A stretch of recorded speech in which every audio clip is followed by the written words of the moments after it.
नमस्कार दोस्तों। Guys, ITC इसके क्वार्टर सेकंड के नंबर्स आ चुके हैं दोस्तों। बहुत ज़्यादा निवेशक इसमें एंटिसिपेट कर रहे हैं कि क्या होगा, कैसे होगा। तो एक एक चीज़ पे चर्चा करेंगे दोस्तों।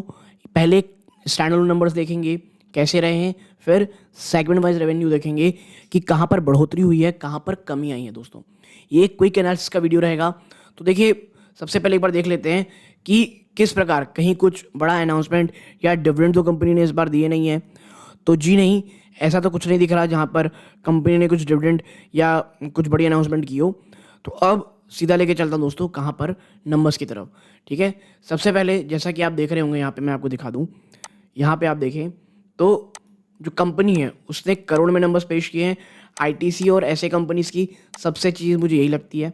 ठीक है, तो अब चर्चा करते हैं कि भाई कैसे नंबर्स आए हैं। ठीक है, आप सबसे पहले देखें यहाँ पे तो अब यहाँ पे सबसे पहले देखेंगे दोस्तों, gross revenue from cell of product and services 17,548 crore rupees का रहा है, जो एक क्वार्टर पहले 16,971 करोड़ था।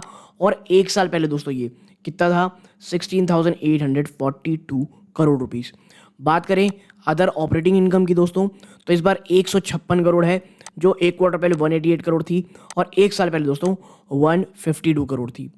और जब इन सबको जोड़ लेंगे 17,705 करोड़ रुपीज़ है, जो एक क्वार्टर पहले 17,159 करोड़ थी और कह सकते हैं आप एक साल पहले 16,995 करोड़। आप यहाँ पे तीनों को देखेंगे तो आप पाएंगे कि नंबर्स तो अच्छे हैं, लेकिन ऐसा कोई ग्रोथ का नंबर नहीं दोस्तों। आप देखें, चाहे आप यहाँ पर साल दर साल में भी देखेंगे तो बिल्कुल फ्लैट टू पॉजिटिव नंबर है, लेकिन कोई ऐसा जंप नहीं है जो बहुत ज़्यादा वाव फैक्टर में हो। और आपको याद दिला दूं, जो आईटीसी का स्टॉक प्राइस है वो ऑलरेडी बहुत ज़्यादा चल चुका है, ये याद में रखिएगा, ध्यान में रखिएगा। अब अदर इनकम देखते हैं, 895 करोड़ है, जो एक पिछले क्वार्टर में 506 करोड़ थी और एक साल पहले 708 करोड़ थी। ठीक है, अब कहाँ चलते हैं दोस्तों, अब चलते हैं टोटल इनकम में। तो टोटल इनकम में आईटीसी देखेंगे 18,600 करोड़ है, जो पिछले क्वार्टर में 17,666 करोड़ था और एक साल पहले दोस्तों 17,704 करोड़ थी। नो डाउट आपकी इनकम बढ़ी है, लेकिन मैं ये फिर कहूँगा कोई बहुत ज़्यादा ग्रोथ नहीं। और देखिए, लगातार एक चीज़ दिख रही है ना, कमजोरी, वीकनेस, वॉल्यूम्स में कमी आ रही है, जो एक आप कह सकते हैं जो बढ़ोतरी की उम्मीद थी उस प्रकार की हमको देखने नहीं मिल रही है। अब कॉस्ट ऑफ मटेरियल कंज्यूम्ड कितना है, 5,371 करोड़, जो पिछले क्वार्टर में 5,076 करोड़ थी और एक साल पहले मात्र 4,928 करोड़ थी। तो कॉस्ट ऑफ मटेरियल में आपको यहाँ पे क्वार्टर ऑन क्वार्टर में जंप देखने को मिलेगा, ईयर ऑन ईयर में भी आपको जंप देखने को मिलेगा। अब बात करते हैं भैया इन्वेंट्रीज की, 407 करोड़ रुपए की नेगेटिव इन्वेंट्री है ये, जो एक क्वार्टर पहले 840 करोड़ थी। तो भाई साहब आपके यहाँ काफ़ी पैसा बच गया, लेकिन एक साल पहले ना ये पॉजिटिव 348 करोड़ की इन्वेंट्री थी। ठीक है, एक्साइज ड्यूटी देखिए यहाँ पे 1,155 करोड़ है, जो पिछले क्वार्टर में मात्र 1,029 करोड़ थी, एक साल पहले 1,187 करोड़ रुपीज़ थी। अब बात कर लेते हैं एम्प्लॉय बेनिफिट एक्सपेंस की, कि कर्मचारियों को कैसा पैसा दिया गया है। 909 करोड़ है, जो पिछले क्वार्टर के 936 करोड़ से कम है। जी हाँ, और एक साल पहले 903 करोड़ से भी कम है। तो क्या शायद एम्प्लॉयज़ की छटनी की गई है, ऐसा तो कोई खबर आई नहीं है। बट हाँ, ये शॉकिंग है कि ईयर ऑन ईयर में भी आपको कम देने को पड़ रहे हैं दोस्तों एम्प्लॉयमेंट एक्सपेंस। अब बात करते हैं डेप्रिसिएशन एंड अमोर्टाइजेशन एक्सपेंसेस की, 413 करोड़, जो पिछले क्वार्टर में 422 था, एक साल पहले 402 करोड़ था। आप अदर एक्सपेंसेस को देखेंगे, 2,534 करोड़ रुपीज़, 0.99 यानी ऑलमोस्ट 2,535 करोड़।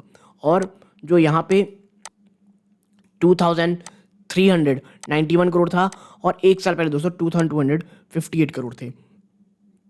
आप इन सबको जोड़ लें तो टोटल खर्चा जो कंपनी का निकल के आता है 12,87 करोड़, जो पिछले क्वार्टर में 11,727 करोड़ थे और एक साल पहले 11,158 करोड़ थे। यानी आपके खर्चे बढ़े हैं। मैं फिर कहूँगा कोई ऐसी बढ़ोतरी नहीं होगी जो एकदम डर जाए।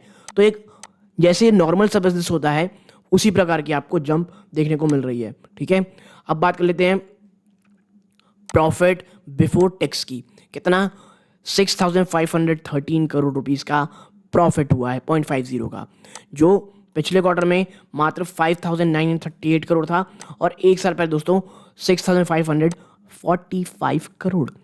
ईयर ऑन ईयर में यहाँ पर प्रॉफिट बिफोर टैक्स में गिरावट है, ठीक है।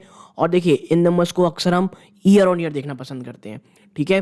तो जब हम टैक्स को एक बार जोड़ लेंगे, सब तमाम चीज़ें कर लेंगे, तो कंपनी टोटल कॉम्प्रिहेंसिव इनकम कितनी निकल के आती है, यहाँ देखें आप, टोटल कॉम्प्रिहेंसिव 5,017 करोड़ रुपीस, जो पिछले क्वार्टर के 4,996.2 करोड़ से एग्जैक्टली सेम है यार। ये मतलब एग्जैक्टली फ्लैट नंबर्स हैं क्वार्टर क्वार्टर।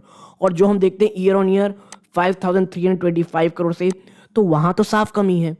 और इसका असर कहां देखने को मिलेगा आपको, ईपीएस में 3.93 से घट के 3.95 हो गई है, यानी ईयर ऑन ईयर ओवरऑल गिरावट है।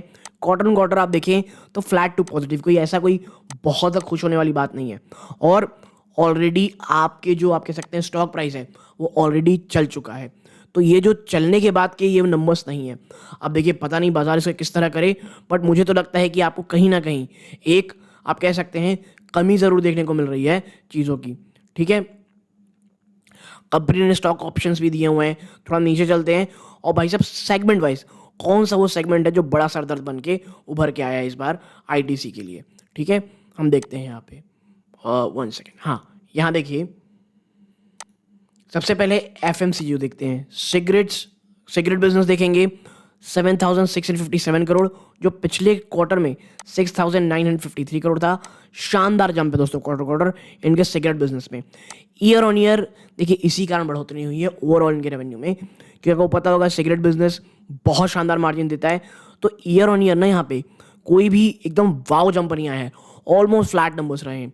इनके अदर एफएमसीजी दोस्तों आप देखेंगे तो 5,291 करोड़ है, जो पिछले क्वार्टर में 4,884 करोड़ था और एक साल पहले 5,166 करोड़ रुपीस थे।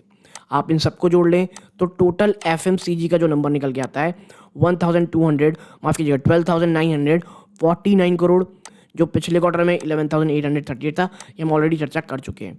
अब बात कर लेते हैं नेक्स्ट की, होटल बिजनेस की। जी हाँ, इस बार होटल बिजनेस दिखा रहे हैं अभी भी 649 करोड़, जो पिछले क्वार्टर में 535 करोड़ थे और एक साल पहले एग्जैक्टली 600 करोड़। तो यहाँ पे numbers quarter on quarter jump हुए हैं, but year on year almost flat ही आपको देखने को मिलेंगे। नेक्स्ट चीज़ क्या है भाई साहब, एग्री बिजनेस 3,930 करोड़ रुपीस का रहा है, जो पिछले क्वार्टर में 3,997 करोड़ ऑलमोस्ट 4,000 करोड़ का था और एक साल पहले दोस्तों 5,705 करोड़। ये नंबर्स, ये जो एग्री बिजनेस है ना, इसने बड़ा झटका दिया है, दिख रहा है यहाँ पे। पेपर बोर्ड पैकेजिंग बिजनेस देखेंगे 2,069 करोड़ है, जो पिछले क्वार्टर में 2,287 करोड़ था। यहाँ पे 10% के आसपास की गिरावट है क्वार्टर क्वार्टर, एक साल पहले 2,120 था।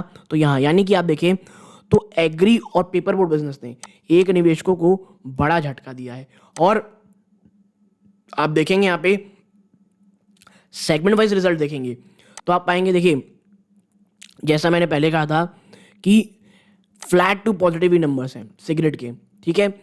और अदर बिजनेस में बड़ी जंप हुई है यहाँ पे, क्वार्टर ईयर ऑन ईयर यहाँ ऑलमोस्ट फ्लैट नंबर रहे। होटल बिजनेस देखेंगे तो यहाँ पे आपकी ओवरऑल रेवेन्यू कम हुई है, ठीक है। होटल बिजनेस भले ही आपका धंधा आपका ऑन रेवेन्यू फ्रंट अच्छा रहा है, बट आपकी ओवरऑल जो बिजनेस आई है उसमें कमी हुई है। एग्री बिजनेस उसकी दोस्तों पिछली बार 355 करोड़ थी, इस बार 356 करोड़, यानी एक बात समझे आप। भले ही आप यहाँ पे एक चीज़ देखें, यहाँ पे 1 सेकेंड, भले ही एग्री जो बिजनेस है ना दोस्तों, आप यहाँ पे देखें एग्री बिजनेस में ईयर ऑन ईयर बड़ी भयंकर गिरावट है, लेकिन उसमें जो रेवेन्यू कलेक्ट किया है दोस्तों एग्री बिजनेस ने, वो 1 करोड़ अभी भी ज़्यादा है, यानी इस बार मार्जिन बड़ा तगड़ा मिला एग्री बिजनेस में दोस्तों, ठीक है। Which is great news. और यकीन मानिए अगर एग्री बिजनेस से यहाँ और कमी होती तो थोड़ा चिंता का विषय आपको ओवरऑल देखने को मिलता। और प्रॉब्लम कहाँ है, पेपर इंडस्ट्री में 472 करोड़ का इसने धंधा दिया था दोस्तों, ओवरऑल रेवेन्यू दिया था, वो घट करके 315 करोड़ और क्वार्टर क्वार्टर तो ये आधा हो गया लगभग। यानी कि अगर आप रेवेन्यू वाइज फ्रंट में देखेंगे तो एग्री बिजनेस झटका दिया, बट जो एक्चुअल नंबर जहाँ से कमी आ रही है वो है पेपर बोर्ड, पेपर और पैकेजिंग बिजनेस से दोस्तों, ठीक है। तो भैया जो पैकेजिंग के स्टॉक्स हैं उसमें आपकी नज़र होनी चाहिए, शायद कुछ गड़बड़ होता हो दिखाई दे। तो इस प्रकार के दोस्तों ओवरऑल नंबर्स आए, एक क्विक स्विफ्ट एनालिसिस मैंने की हुई है। कल देखना ये होगा इसे बाजार किस तरह लेता है, क्योंकि भाई साहब याद रखिएगा ऑलरेडी जो आईटीसी का स्टॉक है वो भागा हुआ है। कुछ हद तक रिजल्ट से पहले एक आप कह सकते हैं बेस बना रहा था, कोई बहुत ज़्यादा भागा नहीं है, एक जगह कहते हैं ठहरा हुआ था। इसको बाजार किस तरह से लेगा ये हमको देखना पड़ेगा दोस्तों। बट ओवरऑल जो नंबर्स हैं वो मैं कहूँगा कोई बहुत एक्साइटिंग नहीं है, ऑलमोस्ट फ्लैट नंबर कंपनी ने पेश किए हैं। और रेवेन्यू के फ्रंट में तो यहाँ पे ईयर ऑन ईयर बेस में हमें गिरावट देखने को मिल रही है। तो यहाँ तक जुड़े रहे, इस बात का बहुत बहुत धन्यवाद दोस्तों। ये इस वीडियो का अंत है। जय हिंद।